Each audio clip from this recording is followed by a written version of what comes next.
এই প্রথমবারের মতো সাবমেরিন কেবলে বিদ্যুৎ সংযোগ পাচ্ছেন শরীয়তপুরের দুর্গম চরাঞ্চলের মানুষেরা। সোমবার এই কাজের আনুষ্ঠানিক উদ্বোধন করেন পানি সম্পদ উপমন্ত্রী এনামুল হক শামীম। চারদিক নদী ঘেরা চর আত্রা সহ 2টি ইউনিয়নের বাসিন্দারা জানান, বছরের পর বছর বিদ্যুৎ সংযোগ সহ সব নাগরিক সুবিধা থেকে তারা বঞ্চিত ছিলেন। সাইদ হায়দারের তোলা ছবিতে বিস্তারিত জানাচ্ছেন মাফি ইসলাম।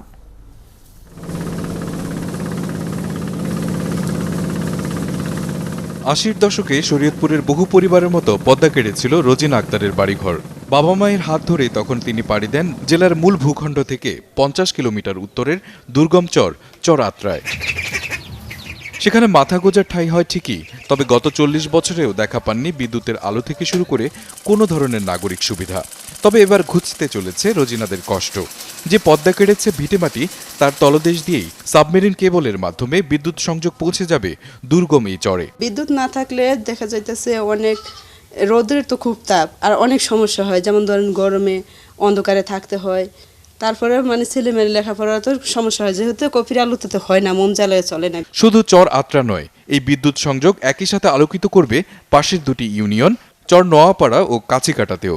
এখন লেখাপড়ার জন্য আর কোনো কোথাও যেতে হবে না, এখন মেয়েরা সহ লেখাপড়া করতে হবে। কারেন্ট আসলে ফ্রিজ কিনতে পারবো, আমরা ফ্রিজ কিনলে যে ঠান্ডা পানি আমরা খাইতে পারবো, টিভি চালাইতে পারবো, পোলাপানির লেখাপড়া ভালো হইব।